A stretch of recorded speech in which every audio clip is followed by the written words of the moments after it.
Un an des Gilets jaunes, c'est reparti.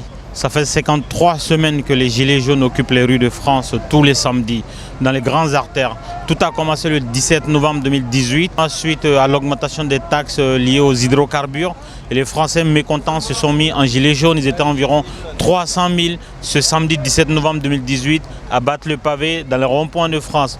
Et depuis lors, le mouvement a évolué. Tous les samedis sans interruption, ils se sont montrés avec leurs banderoles, exprimant leur colère liée aux problèmes de liberté, aux problèmes démocratiques, aux problèmes fiscaux, aux problèmes de salaire. En tout cas, les Gilets jaunes ont été pendant 53 semaines l'émanation du mécontentement en France. Les JT des médias mainstream en ont parlé. Et justement, pour la première fois, on a découvert que sur des plateaux différents, avec des éditorialistes différents, des rédactions différentes, les gens ont eu exactement la même idée. Il y a eu une synchronisation d'alignement des opinions et des idées et des analyses de tous les médias mainstream sur la question des Gilets jaunes. Et ce qui est de l'ordre du détail a été maximisé, a été agrandi, notamment les violences qui émaillent les sorties des Gilets jaunes tous les samedis. Et ces violences-là ont été grossies.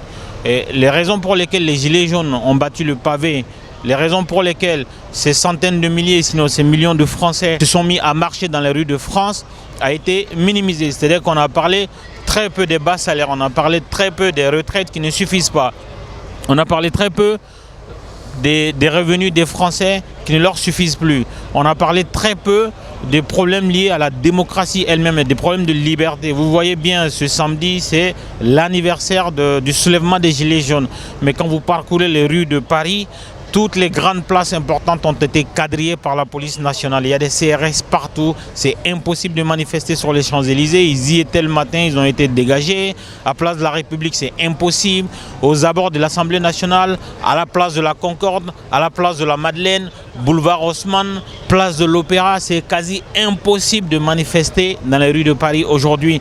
À la place de la Bastille, qui est un haut lieu de l'émanation du mécontentement des Français, il n'y a même pas 200 gilets jaunes qui sont en train de manifester ici pour ce qui représente l'anniversaire, l'an 1 des gilets jaunes. C'est dire comment des moyens ont été déployés pour empêcher ces gilets jaunes-là d'exprimer leur mécontentement face à la gouvernance Macron, face à la politique économique, à la politique salariale, à la politique générale d'Emmanuel Macron en France. Et autre chose, pendant un an, ce qui s'est passé, c'est que les politiques, les partis politiques, les institutions ont fait une coalition de leurs moyens pour anéantir les forces des Gilets jaunes.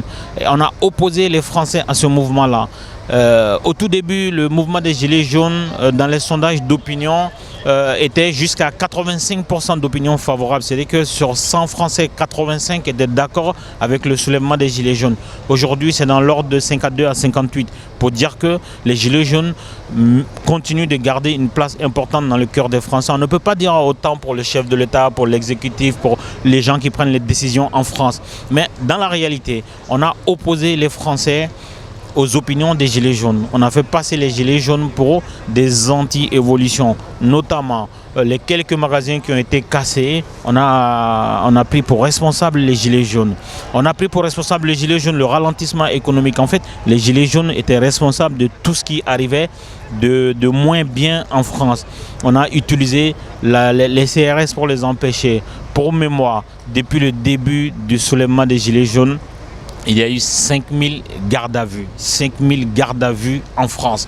Il y a eu 350 condamnations à des prisons fermes. Il y a eu 28 éborgnés.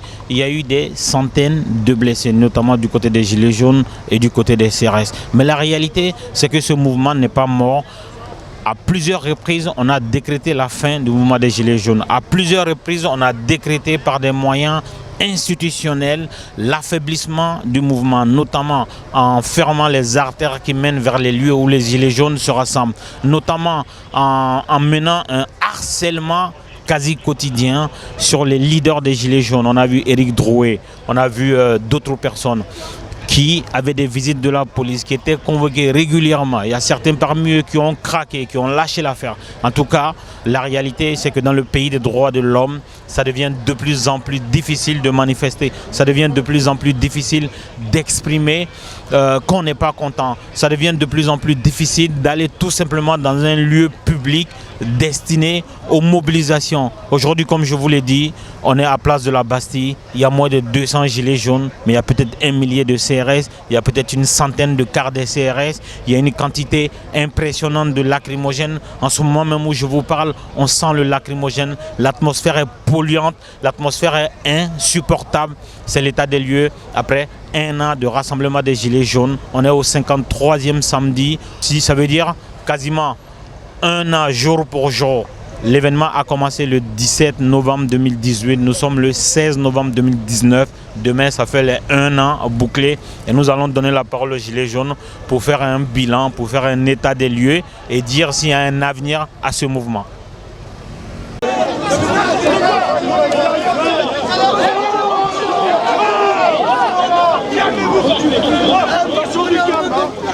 Quel bilan vous faites de la couverture médiatique des 53 semaines de manifestation des Gilets jaunes?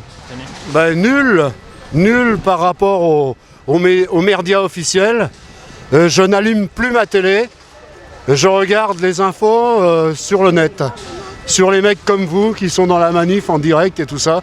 Les autres, ça me donne envie de dégueuler les autres. Vous êtes Gilets jaunes? Quel bilan vous faites des 53 semaines au vu de l'aspect juridique? C'est-à-dire quand on voit le nombre de personnes qui ont été en garde à vue, le nombre de gilets jaunes qui ont été condamnés à des peines fermes et le nombre à côté de plaintes à l'IGPN qui n'ont pas abouti. Quel bilan judiciaire vous faites des 53 semaines de mobilisation des gilets jaunes? Dans votre question, il y a déjà la réponse. Hein. Et puis on ne compte pas le nombre de gens qui ont perdu une main, des gens qui ont perdu un œil, tout ça. Voilà. Et aujourd'hui, je pense que la mobilisation recommence. Évidemment, il y a toujours des exactions que moi je ne cautionne pas, hein, bien évidemment. Mais je pense que c'est l'exaspération qui fait les gens arriver à ces limites. Voilà. Après 53 semaines de manifestation des Gilets jaunes, qu'est-ce que vous retenez comme gain? Qu'est-ce que les Gilets jaunes ont obtenu finalement? Pour moi, ils ont obtenu une politisation qu'ils n'avaient pas forcément. Une prise de conscience en fait de pouvoir avoir un vrai pouvoir. Après, dans les faits, matériellement rien. Mais par contre, je pense qu'il y a une vraie cohésion et c'est un vrai mouvement qui est en train de se former et qui d'ailleurs est allé au-delà de la France puisque apparemment c'est devenu un symbole en fait. Le gilet jaune est porté y compris au Chili dans la révolution qui est en cours. Donc voilà, une popularité aussi. Et puis je pense effectivement une radicalisation du peuple qui demande à être mieux représenté et qui a envie que toute la corruption qu'il y a en ce moment en France cesse. Voilà. Deuxième question, sur le plan judiciaire, on sait qu'il y a eu des milliers de gardes à vue, il y a eu des centaines de condamnations à de la prison ferme et il y a eu un harcèlement quotidien contre les figures médiatiques des Gilets jaunes. Quel bilan vous faites des 53 semaines sur le plan judiciaire? Moi, je pense que du point de vue du peuple, en fait, ce qui ressort de ça, c'est que la justice est à deux vitesses et que y a une justice pour les pauvres et une vraie justice de classe, quoi. Et donc, du coup, ça dessert beaucoup la justice et je pense que c'est une vraie connerie de la part du gouvernement d'avoir à ce point, réprimé un mouvement comme celui-là. Voilà. Les gens se manifestent de manière pacifique et la police les attaque. Quel bilan vous faites des 1 an de la mobilisation des Gilets jaunes par rapport aux institutions, que ce soit les médias, les politiques, l'État lui-même? Quel est le bilan que vous faites? Quels ont été leurs impacts sur le mouvement sur ces 53 semaines de mobilisation? En fait, moi ce que je vois, c'est qu'ils ont fait, ça veut dire ils ont diabolisé les Gilets jaunes. Et après, ça veut dire la répression, elle est forte, hein, très forte. On ne laisse pas, on ne laisse pas manifester. Et si c'est ça la démocratie, ça sert à rien. C'est comme pareil qu'une dictature, quoi.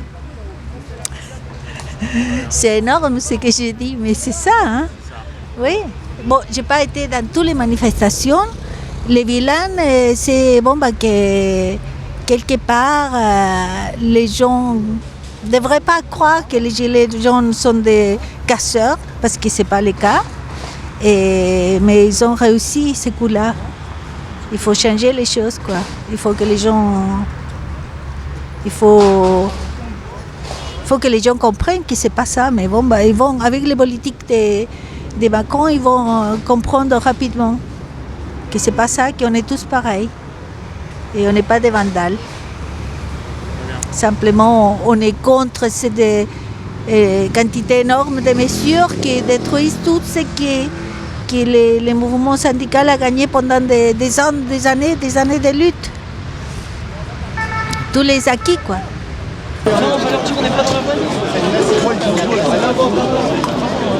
Quel est le bilan que vous faites des 53 semaines de mobilisation des Gilets jaunes par rapport à la répression policière, aux violences, au nombre de blessés, au nombre de borgnés? Il y en a beaucoup, hein. Il y en a beaucoup. Pas d'écoute de l'autre côté et beaucoup de difficultés à se faire entendre.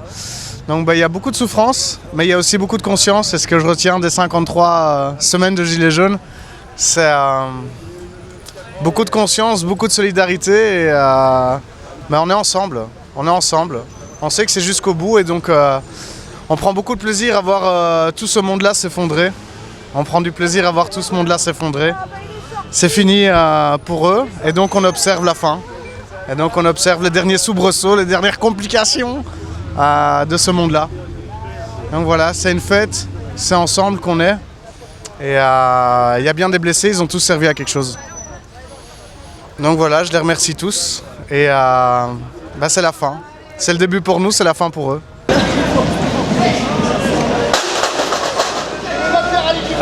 Qu'est-ce qui s'est passé pendant ces 53 semaines de manifestation des Gilets jaunes? Beaucoup de violences policières, énormément, beaucoup trop de répression. Et je trouve ça honteux de ne pas être plus proche du peuple. C'est tout simplement honteux.